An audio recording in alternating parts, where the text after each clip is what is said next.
You are listening to the Wannabe Collective, your new variety podcast featuring every fandom that you could possibly think of. On the Wannabe Collective, all wannabes are welcome. All right. Gentlemen, it's me, Ethan Maestri, Rex. I should have said ladies and gentlemen. I was addressing just you guys, but it should have been just, ladies and gentlemen. 2 seconds in and we're canceled already. Yeah, already canceled. Sorry, you should have heard what we were talking about on the last show. I can't even repeat it because Mikey's just... Man, Mikey, really, that was a doozy. It was all you, baby. No, I'm just kidding. Either way, it's welcome to Keeping It Real. We've officially changed this podcast feed to Keeping It Real only. The Wannabe Collective still exists, but, any side projects and stuff like that are going to be on the YouTube channel. So, but either way, it's good to be back. We haven't recorded in a while, and we had actually taken about a month and a half, 2-month break from doing this show in particular, and I'd have to say some changes are coming to this show. So, Keeping It Real, last year and, part of the year before that, there's a lot of creative juices flowing, lots of ideas floating around, lots of recording happening all the time.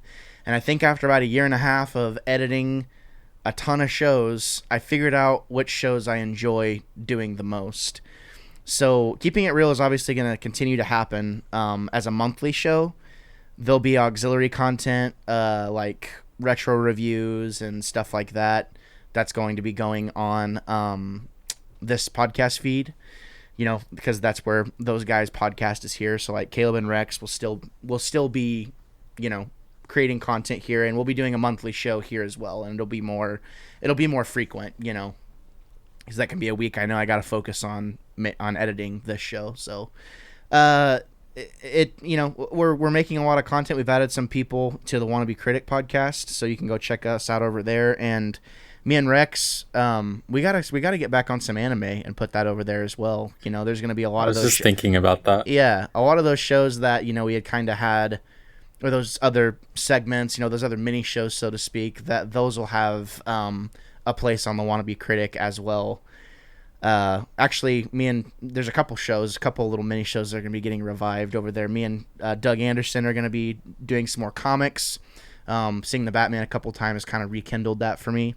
So, here and there you'll get spots of different content from both feeds, but I think the past year and a half it's been me just kind of figuring out how much I want to be a part of versus what everyone else wants to do, and here we are now. So you get a monthly Keeping It Real, and maybe a retro review every now and then from Rex and Caleb, so, and whoever else does retro reviews. But either way, I wanted to get that out of the way ASAP. Like I said before, I have joining me Ethan Maestri, Rex Tucker, and Mikey Collins. Ethan, you joined, or you agreed to do this pretty short notice. I called you this morning? Yesterday. Yesterday? Man. Yeah, it was yesterday. Flies. Okay, yeah, that's right. So did you watch the movie? Yes. Yeah, actually, I laid on the couch this morning and watched it. Okay. I've been a little under the weather the last couple of days, so yeah, it worked out. It just worked out like that. It just kind of happened to work out, It was meant to be. Rex, did you rewatch the movie? I watched it, I think it was like a month ago or so it's still pretty fresh. I wanted to actually go through some of the Marvel movies myself, so that's why I had started it. There you have it. And Mikey, did you kind of joined in? Mikey was kind of a last-minute addition as well to this episode. Did you get a chance to watch it, Mikey? Not recently, but I'm pretty sure I've seen this movie over 100 times. Yeah.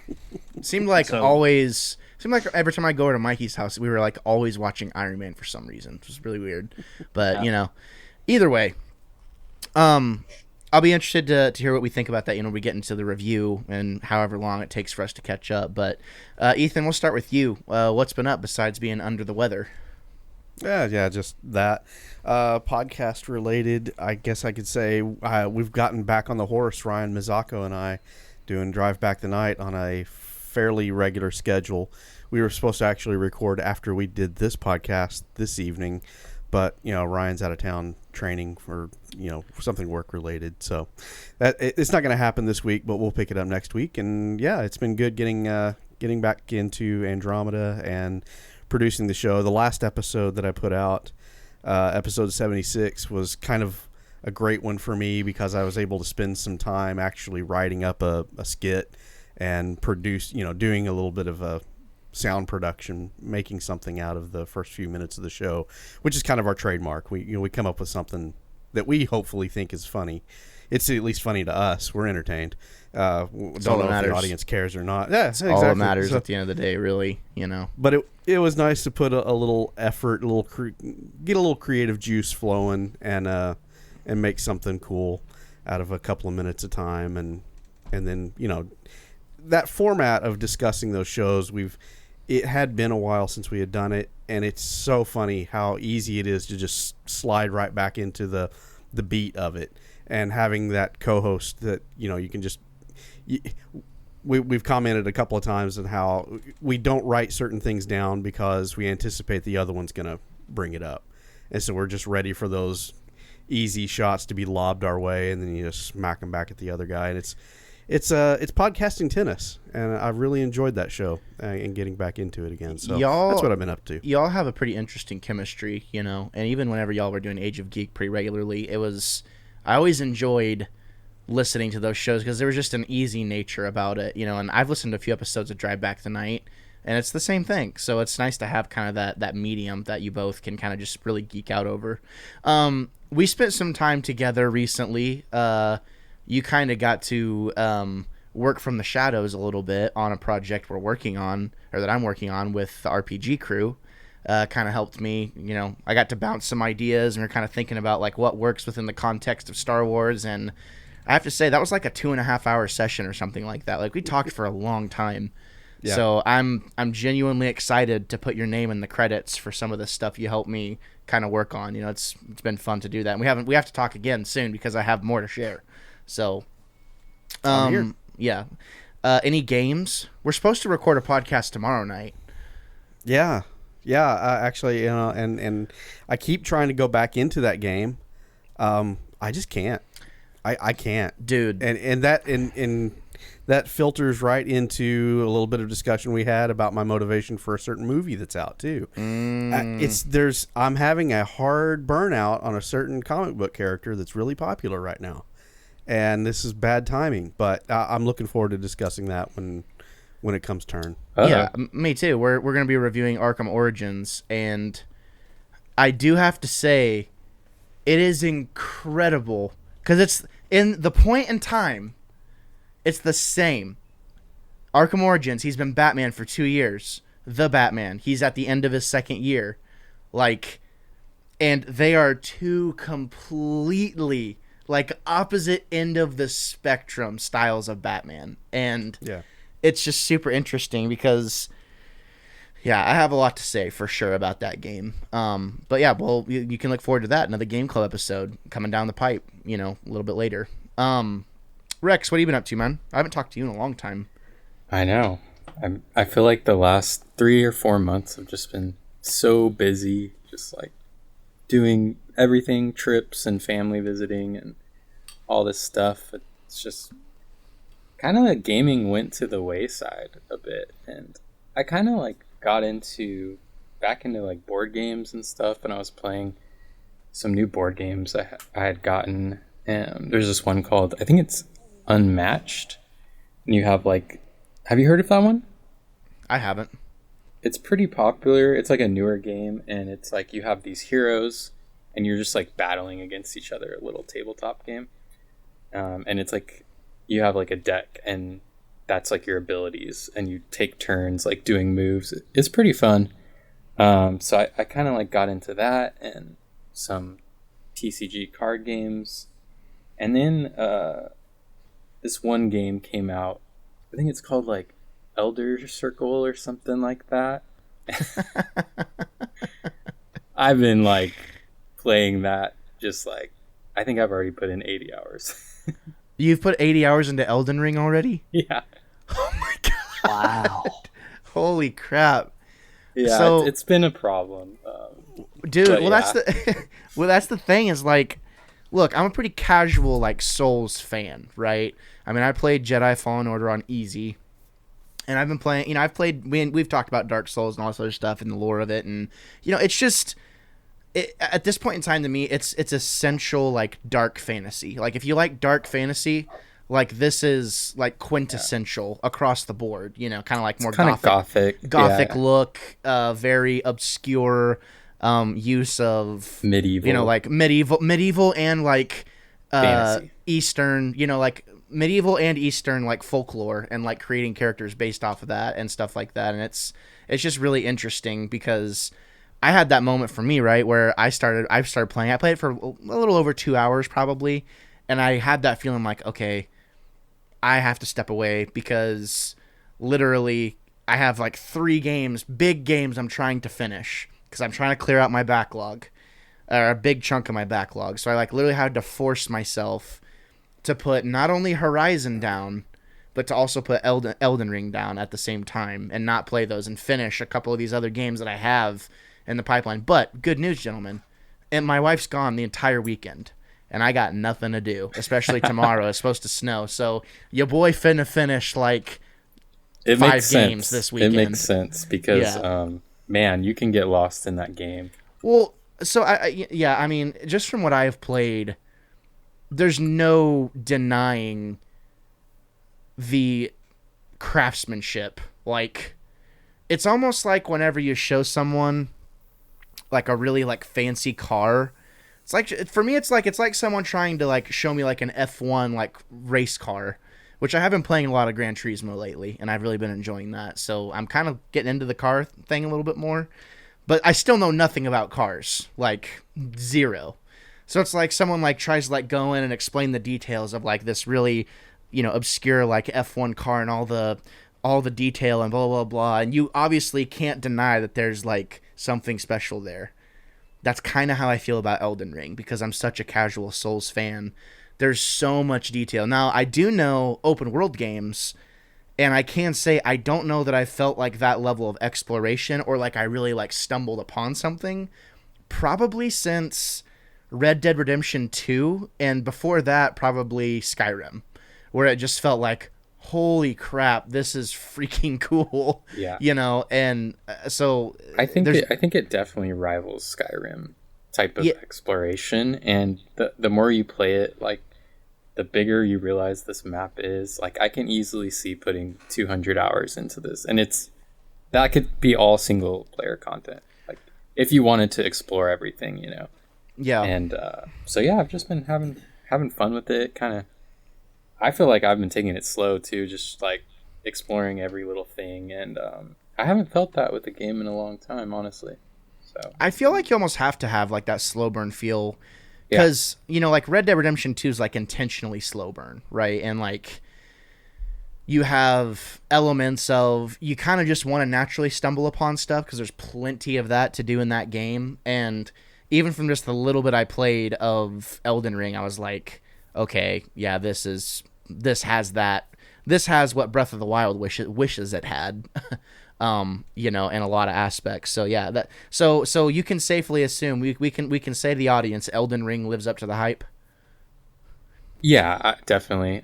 I feel like I'm more of a casual Souls player too. Like I haven't finished them all and stuff, and some of them I only put like 40 hours into or whatever. So, but this one, like I definitely feel like, okay, I want to complete it. I want to do everything. Yeah. That's a good feeling. You'll have to update us on your Elden Ring journeys for sure. Sure.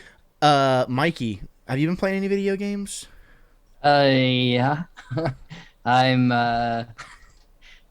funny you mentioned cars. I've always seen a lot of drifting sims that I've always wanted to try. I only have a controller. I don't have a wheel anymore, but I've been playing those. It's kind of weird. Like the grid games? No, it's like literally like it's called Drift, like XCR sim. Oh, basically. yeah. Okay, It's I know what you're pretty talking fun. about. It's pretty cool, but you just like, I was always curious about like how their competitions work because I started watching them on YouTube and it's interesting, but it's like just knowing how the mechanics work of like how they get points and stuff, and I've just been playing that a little bit, and I'm playing Uncharted 4 again, but on crushing mode. So I really, really want to platinum that game. So that's what I'm kind of working on right now. Did you get the upgrade for PS5? Yeah. Yeah. Bro, It's awesome. Holy moly. It looks like so good. I got the $10 upgrade on PS5. Yeah. But I'm like, man, I really want to play this on my PC. Like, I know, right? You know, because just having that extra screen and I don't know, having more than 60 frames would be nice, but it still looks incredible on the PS5. It's so like smooth. honestly, Yeah. I mean, honestly, like Elden Ring is running better on PS5 than a lot of people's PCs. Like, really, just the optimization and stuff that they put in that machine is wild. So, I mean, yeah. It could definitely look better if you spent, if you had a couple $1,000s in your PC, for sure Uncharted's going to look better than the PS5, but yeah, it's really hard to beat the way that looks, man, on PS5. It's true. Like, because I booted it up, because I wanted to go through it and play it and beat it, and yeah. So, okay, well, that's dope. Drifting and some now you were going to dip your toes back into the Destiny pool, but you decided to hard nope that. Yeah, I downloaded it because you, Jace, Carter, and everybody's mother was trying to get me to play Destiny again. So I was like, okay, I'll download it. Downloaded it, played a little bit of the campaign, went to the tower, and I was like, nope. I just immediately was like, I'm getting flashbacks. I don't need. I could just see the void that I was about to jump into again. I was like, nope. I have too many other things that I want to do because I like that game and I know how it's built. Where it's like, yeah, you can use all your ornaments and stuff, and it's not as grindy as everybody thinks it is, and you can look how you want. But I don't got the time. I just don't. Yeah, I really want to, but it's like I want to play other games, and I've been down that road with that game, and it's not an awful game, but if you can't like commit to it, it's like not worth it for me. Yeah, that's how I've been feeling about MMOs lately. Yeah, it's too much of a time sucker. Yeah, well, I think for me, like, Destiny's in one of those special places because I mean I can say, like, honestly, I've been playing pretty consistently for the past couple years. Like, I'll dip into each season. I always buy, like, the $70 one, whatever. That gives me the entire year of content or year and a half of content, whatever. So I know I'm good. So I know that if I want to jump in at any time, I know that those seasons are going to be anywhere from 3 to 5 months. Jump in, I can play for a couple months, and then again, like, and with time, your attention will be diverted elsewhere. So I know, like, beginning of April, like, I'll be playing Tiny Tina's Wonderlands. Like, I'll be taking a break from Destiny to play that. But yeah, I mean, it's sad because it's in a really good place, but at the same time, on the other hand, like, it is the only game that I'm, like, playing right now. So yeah, aside from, like, it's the one I'm playing the most, aside from, like, a couple of games I'm trying to finish. Yeah. So, I get it, but I also think that there's times where I feel like a lot of games like Destiny get a lot of pressure put on them because people expect it to be amazing all the time. Like, oh, it has to be amazing all the time whenever, they're making this expansion and they're doing all these tweaks and stuff, and that has to last a while for sure. But the fact that it's as good as it is consistently is pretty insane considering how most other MMOs, like, don't quite stack up, in my opinion. Yeah. But it is a time suck. I mean, it's not like there's a lack of things to do, and it's not like they haven't made it easier on you to, like, want to stick around to play the game. Like, weapons don't have power level cap now. Like, there's plenty of stuff to do, all this stuff. It's like, yeah, that actually makes it worse then, because now I know, yeah, because now, like, you're gonna want to spend, like, all of your time in there, and there's money. nothing, and money. It's like there's nothing like spending 100 hours in a at least in Destiny, because for me, I'm like, I think about all those games I would buy while I would still be playing Destiny over the past few years. It's like they just started piling up more and more. Like, the backlog just got bigger, and it's like, here I am just playing Destiny or old games that I've played like 3 times already. It's like, exactly. Just bought a new game. It's like, yeah, this is cool. Well, time to go play BioShock again. Like, right? Yeah. You know what I mean? So it's like, it's I don't know. It's and I feel your pain for sure. Yeah, I with me too. Like, I feel like with Destiny 1 going into Destiny 2, it was a grass is always greener situation. We thought Destiny 1 didn't have enough content. Destiny 2 has too much content, and I don't. It's not FOMO. It's just like I might. You don't know where to even start. Try. Yeah, well, I Yeah, just feel like, I'm because that's at this point. that's kind of how Carter's been. Carter was like, you know, it took Yeah. him like a solid week and a half of like really trying to understand what's happening and like Yeah. how the new vending works and like how the aspects of the game all come together, you know, for all these different things. Yeah. You know, and even he was optimistic, you know, to like try it. But Yeah. I don't blame anyone who doesn't want to spend $50 on an expansion, you know. But, you know, Yeah. I feel I your get pain, it though. I for totally sure. understand why people play that game. It's Yeah. that's dope. If you can do it, go for it. You know. Yeah. Yeah. But- For real. Yeah. All right. Well, no one cares what we've actually been up to, so you know it was just a good warm up for all of us. Tonight we are starting a new project, gentlemen, with the various members of Keeping It Real and Wannabe Critic Productions. So you never know who you're gonna get from month to month. This project is gonna take a couple years to complete. So this show is turning into more of a casual show in a lot of ways. I'm not focusing as much, and I made it very clear to the rest of the group, like, look, someone else wants to host it more frequently, you're more than welcome to. I'm just taking a step back from it because I'd rather focus my attention elsewhere. So that's kind of what you can expect from these reviews, but we are going to be reviewing the MCU in its entirety. So I had kind of debated back and forth on whether or not I wanted to do what happens chronologically or release order. And I feel like everyone does chronologically. And that's what me and Emma over on A Guy and His Wife, we had attempted to take this on. And it just got to be really hard, especially with all the other shows, you know, that were happening. It was like, it would seem like we couldn't get our schedules to match up to watch a movie and record it. You know, it's like when we watch TV together, we want to watch something we haven't seen before usually. So we're doing something different with that show, and we decided to take that project, restart from the beginning, and bring it over to Keeping It Real. So I think I want to do release order because I think it kind of puts things in perspective and creates conversation around what happens chronologically. And I don't know, I think it might be kind of fun to kind of relive the release order a little bit because there was nothing like going from movie to movie and kind of like being hyped about what you're going to see next. And if I remember correctly, you know, Phase 1 has some stinkers in it for sure, and so does Phase 2. I'm about to sneeze.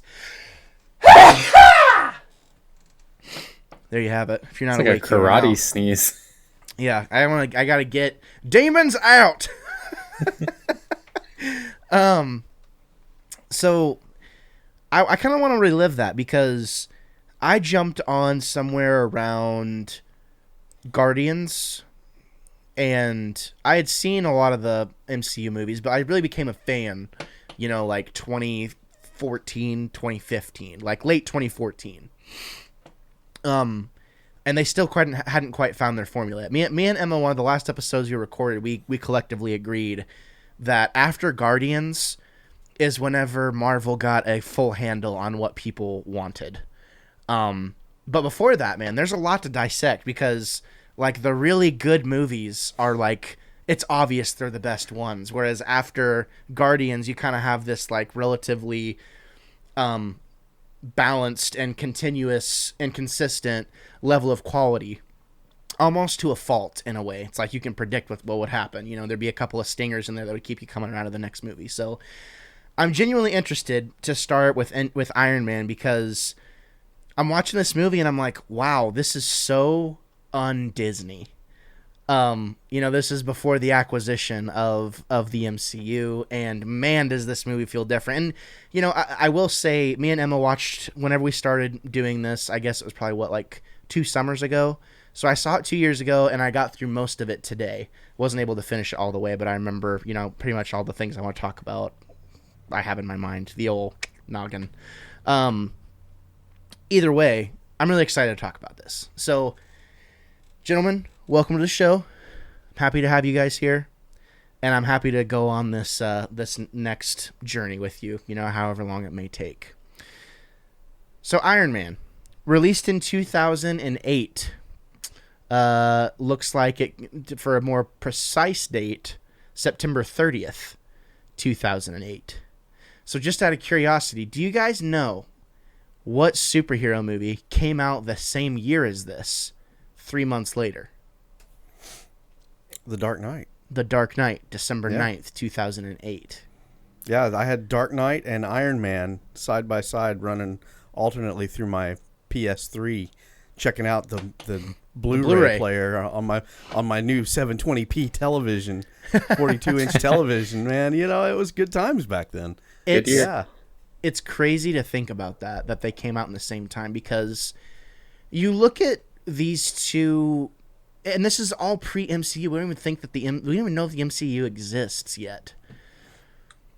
And I just think about how this seemed to be, to me, like such a gamble to release this movie, Iron Man, with Robert Downey Jr., you know, Hollywood's bad boy, like helming this triumphant superhero. Like, what the heck?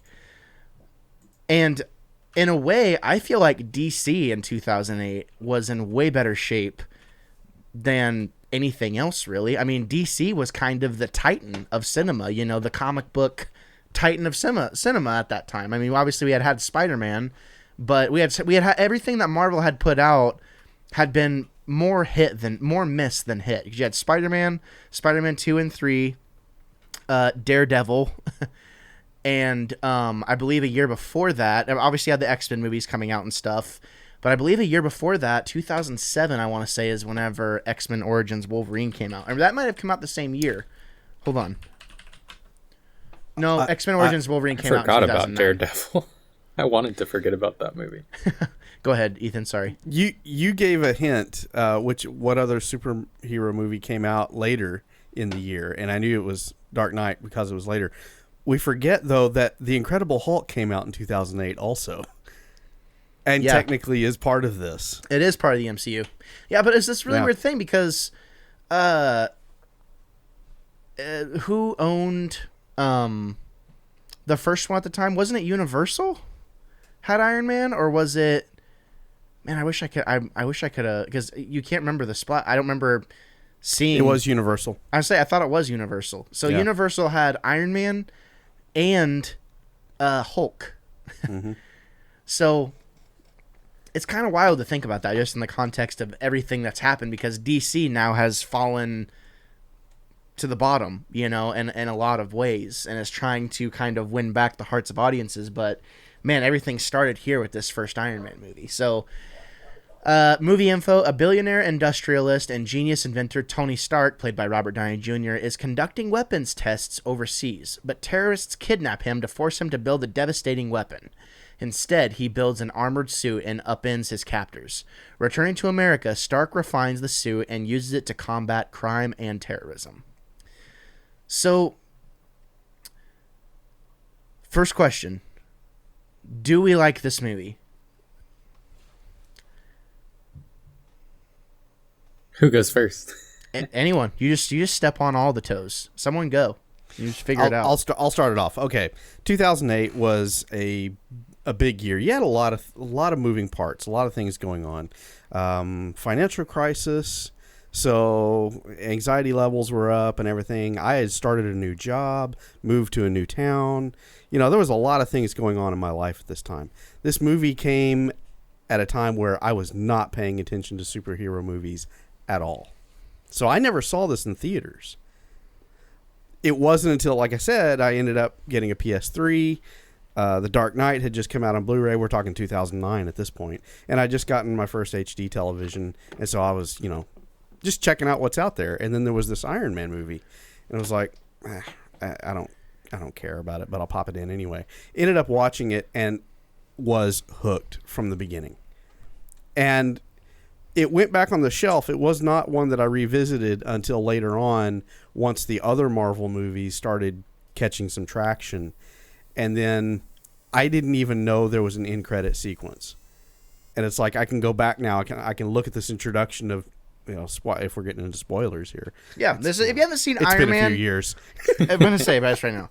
If you haven't seen the first Iron Man movie, I'm just gonna go ahead and need you to hit the unsubscribe button and mosey on out. You don't belong here. No, I'm just kidding. Gatekeeper.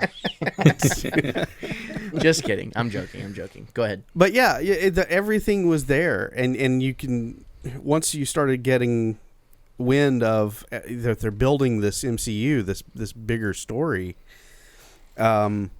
you could go back to the first movie, or at least the first movie that I had, and you could see the evidence of it was there. And so it was really cool for me, even though I didn't know anything about the comic book characters. I didn't read Marvel comics growing up. I didn't know about Iron Man. I didn't know about Thor. I didn't know about any of them. But for me, as a movie watcher, I was being introduced to a story that I could very easily grasp, very easily follow, and it meant something, and they were building towards something. And so this movie, even though I was late to the party, really, it from the first time I watched it, it was very good. And then it has become a favorite over the years that I will actually go back to and enjoy revisiting. The thing about this movie that I noticed today, it is so... The entire MCU, in so many aspects, this movie is the DNA to all of those other movies.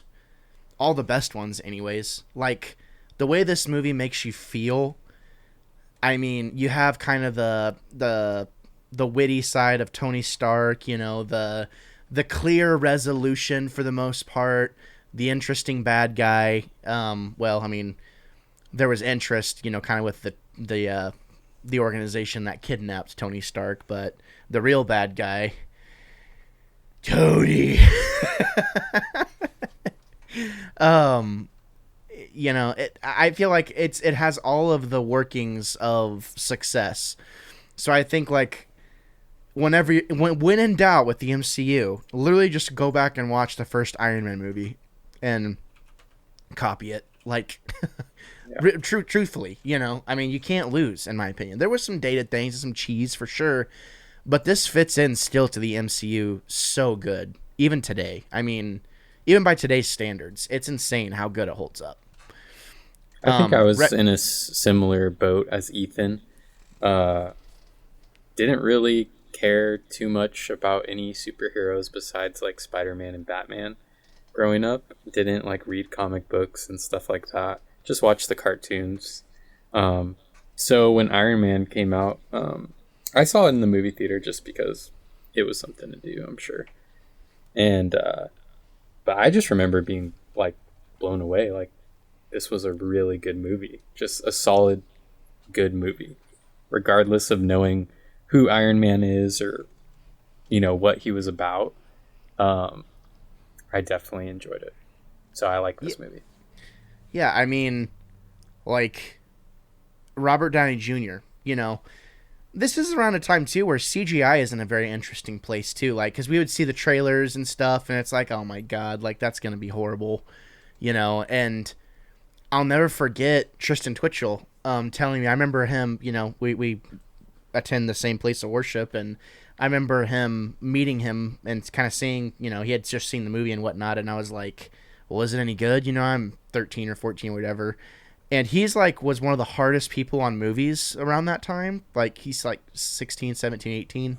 So kind of got that angsty, you know, stuff. And if you know Tristan, if you listen to our shows, you know, who would win, you could just imagine. Just put two and two together. And, no, I'm just kidding. I love you, Tristan. And he said, actually, he's like, it was really, really cool. Which isn't something he really said a lot of the time, you know? And I'll never forget, he told me, like, the CGI did not look fake, like, hardly at all. And even to this day, I'm like, yeah, like, it looks great. It looks, except at the very end with, you know, Jumbo Iron Man. That looks a little but... It gets a little muddy there. It does, yeah. It gets a little muddy there. They're stretching the limits. But that was the beautiful thing about this movie is they used all of the effects sparingly. They didn't rely on the effects to tell the story. Yeah. Totally. No, and I mean, they paid attention to the story. We think about, like, okay, what is the biggest, like, blockbuster movie that's come out that's used heavy CGI and was successful? Because only one comes to mind for me. Superman? Nope. And I feel like this may have been a reason why they would have potentially gone this route. Ice Age? But not Ice Age. Transformers, the year before. Oh, really? Yeah. I was thinking about Transformers. The first Transformers. That makes sense. Do you ever think about that? Because I was thinking, like, man, this is awfully very, like, tropey mid 2000s, late 2000s, like CGI. Now It's that you kind of what it mention felt it, like. I do remember just like kind of being negative about CGI back then, and like if a movie had it, I would be like hope it's not terrible, Yeah, exactly, right? And I mean, to me, that's the only thing I'm like, man, what if I had been, a filmmaker around that time and I wanted this project to succeed and maybe even had aspirations about what it could become 5, 6, 7, 8 years down the line, who would I be looking at, that would have had success prior? And the only thing I can think of around that time, because I remember going to the movie theater to see Transformers and being like, yeah, they kind of nailed it. Everyone in the theaters was doing that because it was like the first time CGI was cool, if that makes sense. And I really feel like that's kind of what they were going for with this, this last boss fight, in the first Iron Man movie. But I don't think it quite landed the way that they had hoped. But I don't think the ending of this movie, this may sound weird, I don't feel like the ending of this movie takes away from it at all. And the only reason, in my opinion, is they do such a good job setting up who Tony Stark is. And I was looking for inconsistencies in the character. And Mikey, I want to get to you obviously and about what you thought about this movie, but there's no inconsistencies with the Tony Stark we saw 2 years ago versus the Tony Stark we saw in this first movie. His journey has made sense and super duper consistent. And I don't know, I loved that. Especially there's a time, sorry if I'm kind of cutting out, but there's a line that Jensen, the guy that helps him build the Iron Suit, says, don't waste your life, and we know that, Tony Stark's pretty selfish, and what does he do for the entire MCU? He didn't waste his life at all. He did what he was kind of meant to do. So I don't know. There were a couple of things in this movie that I was like, oh my God, they called back to this, 10 years later, this particular detail. It was just rad, but Mikey, what's kind of your take on this movie? Well, we only watched it 100 times together. So, I mean, this movie, it means a lot to me. So I definitely have a heavily biased opinion. I actually don't think I saw this in theaters. The first time I saw it, I think it was just at my house. We rented a DVD. I think it was from Family Video or something. I was like, oh yeah, because something happened where we couldn't see the movies, and I was just blown away. I was like, I'm buying that. I'm pretty sure I bought my first copy with my own money when I was I think it was 11 in 2008. So right when it came out, I was 12. I was like, sweet, yeah, I was little. But man, just this movie introduced me to rock and roll. Because I listened to the Eagles and Journey because that's what my mom raised me on, but AC/DC and I was like, I've heard that, but there's some punk cool rock now. too, huh? Yeah, it's awesome. There's a whole bunch of stuff in it. I think there's 3 or 4 really popular more rock songs in it, but I'm just huh. So I started listening to them a lot, and then that influenced my music taste today. I pinpoint that movie for me liking superheroes, but also just as a person. Because I watched movies to go to sleep every night when I was that age, and I would watch that movie every single night. And oh my gosh, I love this movie. It's so good. It's so good. Not to show my hand or anything. Well, it's one of those things. It's hard when I feel he's almost this movie almost peaked the Iron Man trilogy. How do you follow? They started off. How do you follow one of the best movies in the MCU? And then they told the exact same story in Iron Man 2. It's the same. It's the same movie. Not as it's good, not a bad. It's not a bad movie by any means. It actually doesn't get the credit it deserves, I think. Yeah, it's cool. But it's just, I feel they just kind of gave up in a way. And I feel that might be the MCU's most egregious sin is their first movies in trying to set up this universe the subsequent movies, like for instance, Captain America, the first one's just okay. Winter Soldier's awesome. Civil War was awesome, but both of those were integral to the general plot of the entire thing happening. Whereas Tony Stark's stories are just kind of like side stories, like they didn't really quite play into the bigger plot of what's happening in the MCU, which is a shame because, we love him. Go ahead, Ethan. Yeah, do you think that's a result of the Disney acquisition? I honestly, I do. I feel it is. Because you have the first Iron Man movie, you have Hulk. They're obviously building something there. They had the idea of where they were going to go with it. There already was direction. And then you have the Disney acquisition in 2009, and then Iron Man 2 comes out the year after that. And now it's under Disney. And so is that why Iron Man 2 feels like a retelling of the same story? Not as good, because we're having to set the bar for what Disney wants to see from this point forward. Yeah, I think Gabe kind of hit on the head where it's like, when in doubt, just go back to the first one. So they were like, well, we might as well tell it with our own spin. Yeah, I mean, that's kind of how, okay, look at Doctor Strange. Same DNA. Like, that first movie, literally like Mystic Iron Man. Ant-Man, super similar structure. Like, even Captain Marvel, pretty similar structure. Like, I'm not gonna lie, I've never realized that, and that's kind of blowing my mind right now. Dude, well, that's really the first Spider-Man movie. Like, honestly, all the superhero movies are this way. I mean, it's comic book. You have, yeah, but still, there's a reason why everything feels the same though within the MCU, and it's because those movies, Iron Man and Iron Man 2 set the precedent. So I think you're onto something, Ethan, with kind of like retelling the same story. And maybe they were just kind of trying to test the waters. Unlike what Star Wars did, they're like, no, we definitely have something here. Let's play it safe. Let's like make something we know that is going to be at the very least good and give us like, a launch pad. Go ahead. Yeah, the sad thing though is when I go back like today when I watched Iron Man lay on the couch, I had that thought in my head. I'm like, man, I can't believe Disney would have allowed this. And I actually had to go and look, when did the Disney acquisition happen? Because this movie does have a fundamentally different feel from what we get after Disney takes over the studio, right? So, and man, it almost makes me a little bit sad because we got something really gritty and relevant to the world. Yeah, real relevant to the world that we lived in. And had Disney owned from the beginning this franchise, I don't think we'd be talking about Iron Man being as good a movie as what we got. Yeah, I mean, in some aspects, it kind of feels like a Batman movie a little bit. Like whenever he kind of goes to town and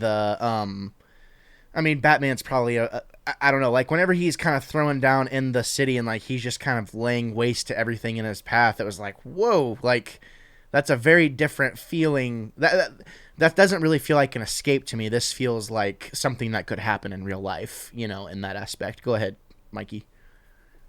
Oh, well, I was just curious, when you say that you don't think we would remember it the same, do you think is it like you think there would have been better movies, or it just wouldn't have been as... No. I don't think Disney would not have, if they had their hands on this script, they would have said, okay, take out the whole Afghanistan aspect of it. Yep. That we wouldn't have gotten the setup that we got. Gotcha. And that, as far as superhero movies go and building your character and seeing what their motivation is and what crucible puts them into the position that makes them become Iron Man or Batman or whatever the hero is going to be, right. I don't think we've ever had as good a telling as what we got distilled very simply in this movie. Yeah. And I mean, and it's what, 20, 30 minutes? And then boom, you're back in Tony Stark's world, and you see where the snowball goes from there. But, that first 20, 30 minutes of the movie is gritty and real, like we were just saying. And I just don't think it's something that the executives in suits at Disney would have allowed. They definitely wouldn't allow it to happen now. Yeah.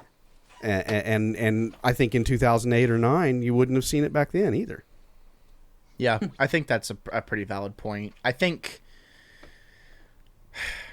Feels more raw. I feel like, I feel like the rawest we get, like the only thing that feels like real that we get at all in the MCU to me is probably during Civil War, like the summit that gets bombed, and then the end, like literally an end game.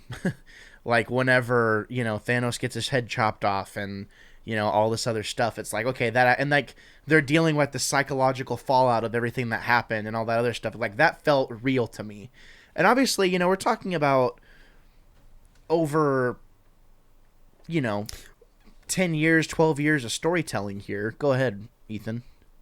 Well, I was going to say, it does feel like, post Avengers, it does to me feel like Disney did kind of let the reins go a little bit and said, all right, Marvel, you've got it. You've got the formula.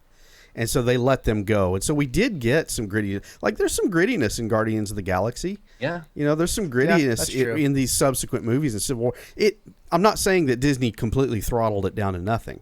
I'm just saying we got these first few movies, then there was the acquisition, we get Iron Man 2 and everything to finish out Phase 1, and it's like, it's not as good as what you started with here, guys. Literally. But then after Avengers and the conclusion of Phase 1 and getting into Phase 2, you can almost see that kind of transition where Disney was like, okay, we trust you to do what you're going to do. Yeah. No, I agree with that. And I think,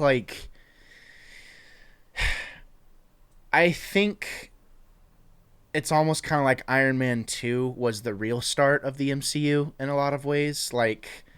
And Iron Man 1 and Iron Man 1 and Hulk were kind of like I don't want to say guinea pigs, because it's hard to say if they knew what they were going to be doing with it at all, but even Iron Man 2, like it's the same story, it's pretty much the same story, but I do feel like there is a little more MCU, like typical whatever in it, what I mean? It does feel a little bit different, even though it's pretty similar.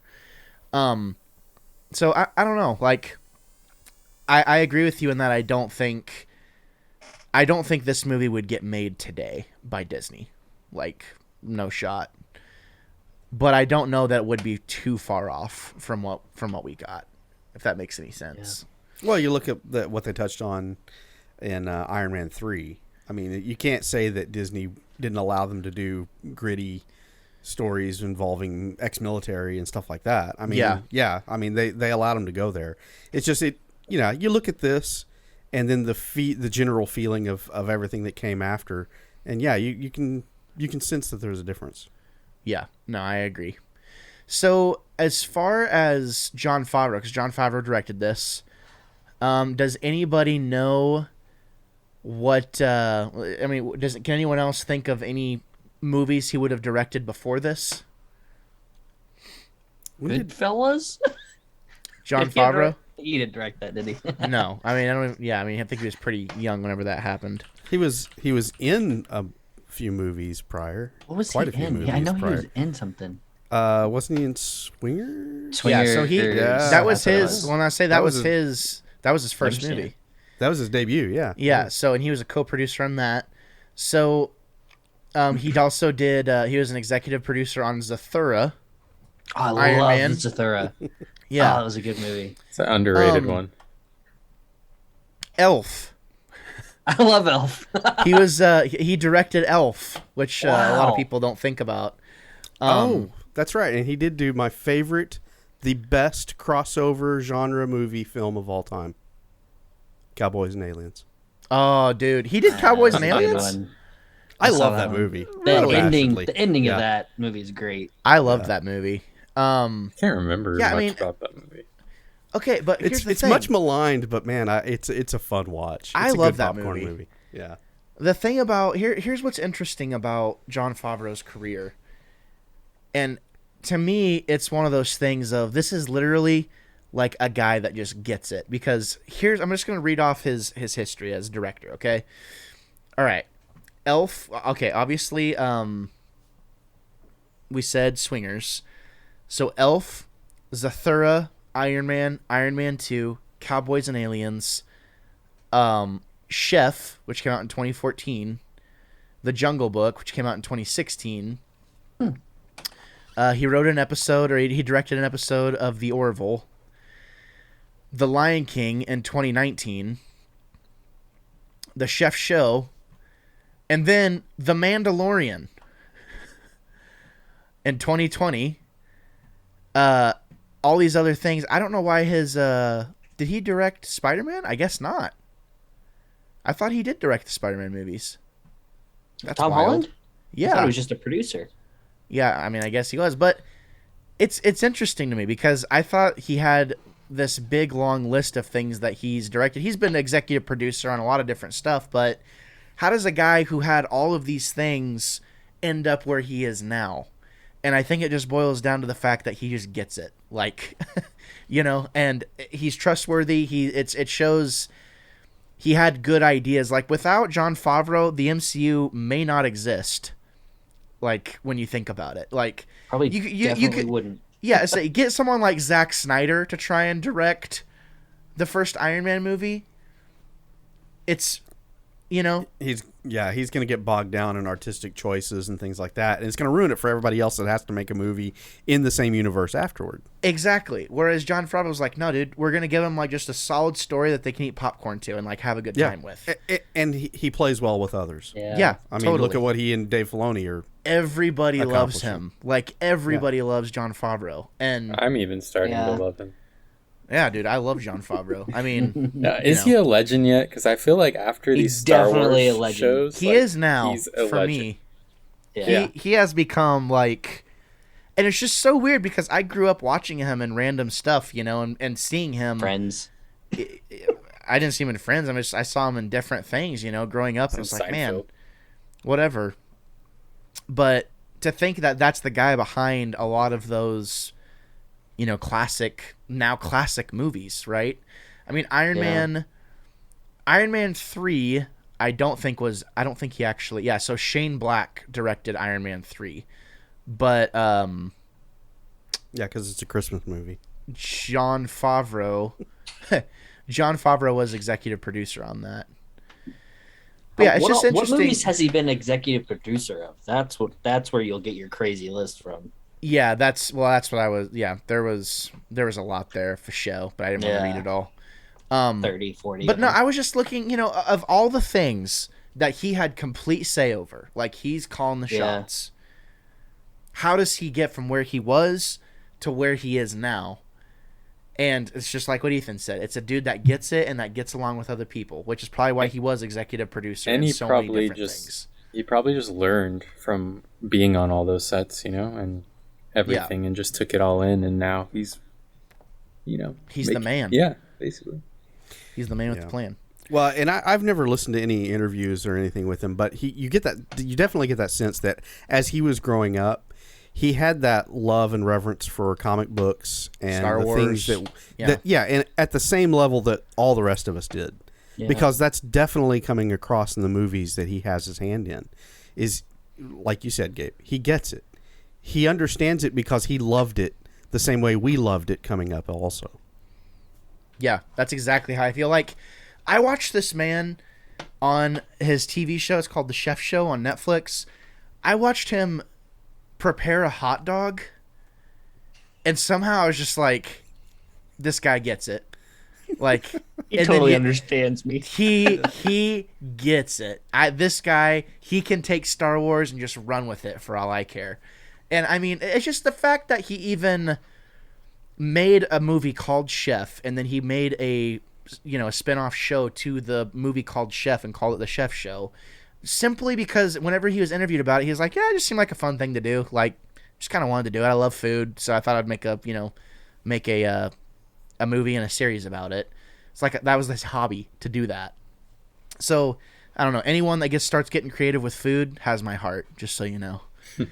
Ethan, we've shared a hot dog a time or two. Hot links. Good times. Kill Bills. Yeah, Kill Bills, dude. Kill Bills. Good What's Kill times. Bills? Dude, it's only the best thing ever. Is it Joplin? No, it's okay. So tell we're getting off topic of Iron Man, but this All right, is let's talk about food. This is keeping it real. Thank God. And the the wannabe aspect is just coming back. If you don't like it, you can turn it off. That's all I have to say. We're gonna wrap it up here in a few minutes because Iron Man's awesome. And it's time to talk about food now. So, Ethan, tell us the Kill Bill story. All right. Well, this was something of my own creation that I put together for the summer grill season. It's Jimmy Dean hot links split in half, cooked on the grill. Along with, you make a little, the banana boat out of tinfoil, right? And you dump in your onions and jalapeno, you diced onions and jalapenos, and you can even get like just a mix out of the freezer section and just dump that in there too, and dump olive oil over the top of that, roll it up, and then let that grill with the hot links, and then you use that becomes a relish, and then you just dump that all over your hot link and your bun, obviously, and it's amazing. How did it get the name Kill Bill? Because my brother-in-law, who is a huge Quentin Tarantino fan, he happened to be over at the time and was discussing the finer points of that movie series, and we had these in front of him, and he was like, "Dude, these things are killer," and I was like, "Oh, Kill Bill, well, that's what we'll call it, the Kill Bill." So, and that's just discussing movies and having food creates good times and good memories. And I'll never forget my first Kill Bill, and I like hot links, but we call them also it will kill you as well. Yeah, it'll. I mean, you're too many. One a day. Your a noose will be wrecked the next day if you're not careful. So, dude, that sounds awesome. Mikey's like, I'm in. I honestly, if you would offer me a good burger or a good hot dog, dude, I would take the hot dog 9 times out of 10. Same, honestly. Yeah. I have literally taken that same idea, like with regular hot dogs, or like I'll buy like nice, like Hebrew National hot dogs, and I will have people over summer and serve that to them.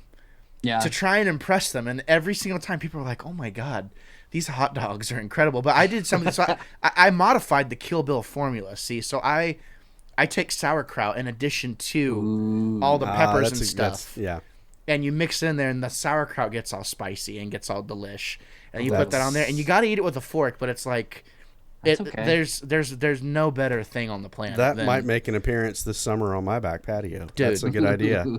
And it's one of my favorite things to make in the summer. I do need to ask Rex. Rex, what's the newest food fusion thing coming out of food trucks in Southern Cal? Surely there's something coming that we need to know about. Food fusion. I haven't been to, I don't eat at a lot of food trucks or anything, but there is this really good Jamaican. He's like, food trucks are so 2016. No, there's just take it easy, chef. There's just not a lot in my area because it's more of a suburb, Yeah. Okay. But I have had this Jamaican Mexican fusion that was really, really good. And they do like that makes sense. They do like burrito bowls and burritos and all this different stuff, and it's just really good. Good fusion. Good times. Noodle salad. I need to come there, try some of that, and In-N-Out. Leave. Yeah. Literally, that's all you need to go to California for. In-N-Out. You're good. It's a lot of good food but out still here. good. I'll say it's still good. Well, and I will say those Californians, man, they know how to make a burrito. That's a fact. That's y'all true. do burritos. Y'all do burritos better than anyone ever. I'm just saying. That's definitely facts. So Iron Man. Oh yeah. Oh yeah. Iron Man. Is that what we're talking about? So if we had to put can we have a food break? Yeah, right? I was just saying. Yeah, I mean, now. Essentially, I think. Sorry, podcast listener, if you're listening around lunchtime and you can't. Yeah. Is there any food in Iron quick. Man?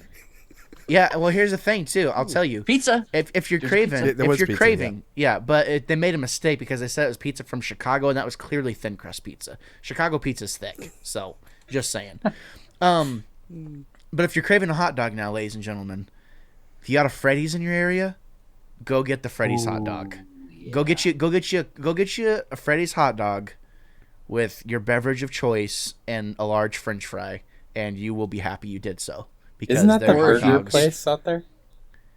Yeah, it's like they do burgers and they do burgers and hot dogs. Yeah, it's good. Or if you really want to hate yourself, just go to Sonic, get a chili cheese coney. Yep. with It'll do the in a with pinch. the Dude, topped it'll with do in a pinch. jalapenos. Yeah. Dude, I used Yep. to get that in Missouri when I lived out So there. good, dude. It Yeah. can't be So beaten. good. Hey, You know. you'll only get food poisoning 7 out of 10 times. Yeah, So you're exactly. fine. You're Yeah. fine. But those 3 times, worth it. Worth it.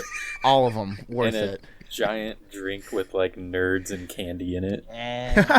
That's a little exactly. overkill, but sure. Yeah, people do it though. That's the crazy thing. Yeah. All right, everyone, shut up. It's just me. I'm just kidding. So if you had to gauge your opinion on Iron Man, and I think we didn't even really talk about the things we didn't like or the tropey things. I think we can all agree that the bad guy is a little bit comical, but I am not gonna let us critique this movie because it's pretty near perfect, honestly, in my opinion. But if you had to gauge it on how you like it, not judging its quality, but your personal opinion, 10 being one of the best movies you've ever seen, where would you put it? Ethan, you go first. Well, we've got how many movies in the MCU now? 26, 27, 28 now, Is it maybe? that many? I think so. We're well over 25. Wow. And if you take all of those and you got to throw this one somewhere in a list, well, this one definitely breaks the top 5 for me. I mean, I'm always going to put the first Iron Man somewhere in my top 5. Where exactly? I don't know. It depends on my mood. I really enjoyed it today, and I haven't watched any MCU movies of late. So this one's kind of standing out there as, man, this has got to be a top 3 for me. I mean, and so I'm somewhere in that range. hot take. You heard it here first. The first Iron Man movie is better than the new Spider-Man movie. As a whole. It's not even a competition as a whole. It's put nostalgia aside from the new movie and you got nothing. What'd you say? You cut out a little bit. Well, I just said the new Iron Man movie, this Iron Man movie, this first Iron Man movie is by and far better than the new Spider-Man. It's not even a competition. He's alive? So I kind of liked That's- Spider-Man. I liked it, but it's, good. if you take the nostalgia out of it, I guess it was made for nostalgia, but Yeah. if you take it and just, Yeah, take certain elements out of the new movie, I think you're right. But it was cool what they did with the movie more than just the movie by itself. exactly. The plot is not great. The performances are okay. It's nothing special. This is they're really trying here. It's just a lot different. But anyways, I just wanted to mention that. So if you had to put a number on it, you said in your top 5. Okay. Rex? Yeah, I agree. Top 5 Marvel movie for sure. For sure. And Okay. I didn't, but I'm not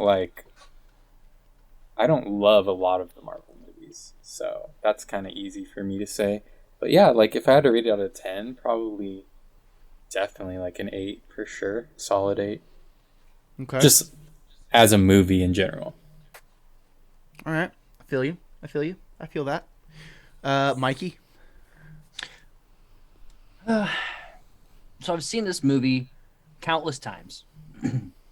And I've always loved Guardians and Winter Soldier, and I'll go on Disney Plus and be like, oh, I want to watch a Marvel movie, and I'll start one of those, and I'll get 10, 20 minutes in and be like, I still can't not finish this movie when I start it.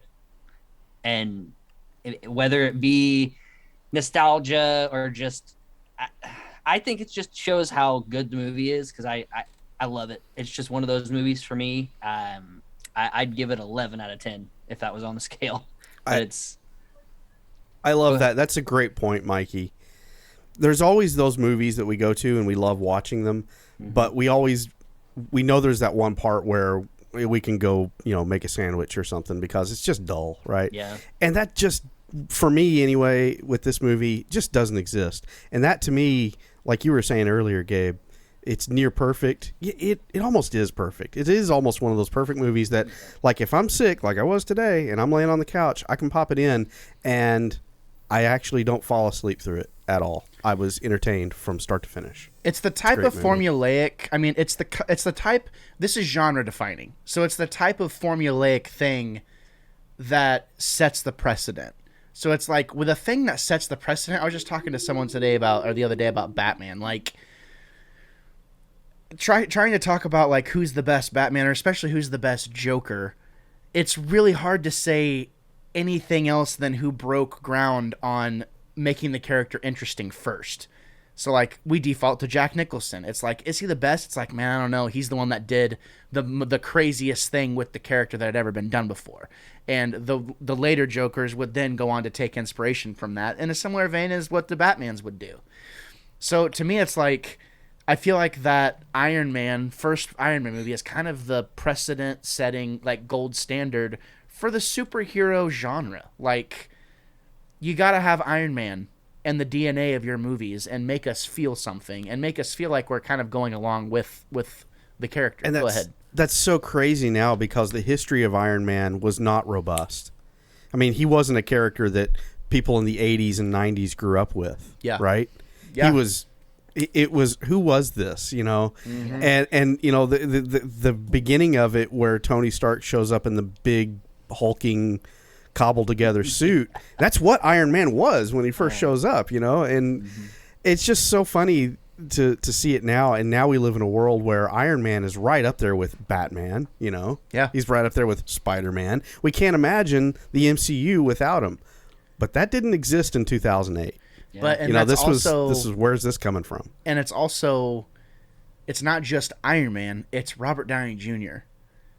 Like, Robert Downey Jr. won the hearts of America and the world. Like, that's why Iron Man is amongst the likes of that, is because he killed it, like, knocked it out of the park. So, for me, this is just in pure enjoyment. I do have nitpicks and gripes, but it's really hard. It's like, it's almost like trying to critique Stairway to Heaven. Like, it's like, dude, who do you think you are? Come on.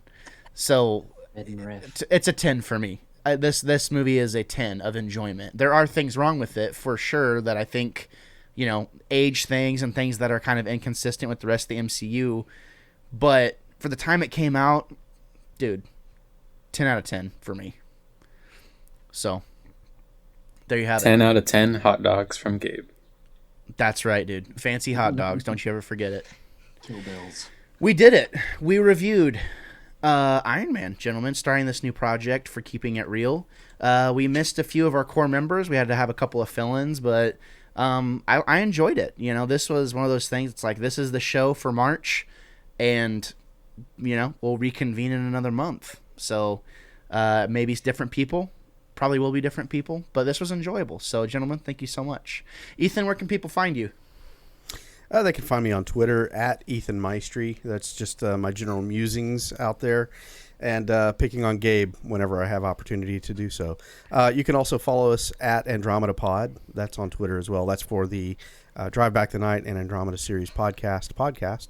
And then also you can catch us on Podbean at Andromeda Series Pod.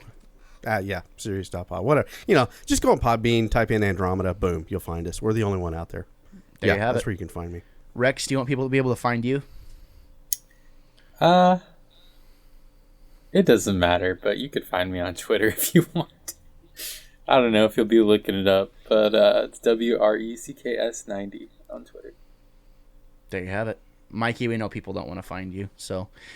No, Mikey loves I this don't want question. them to find me. Yeah, that's right. What did I say? You said you don't want people don't want to find you.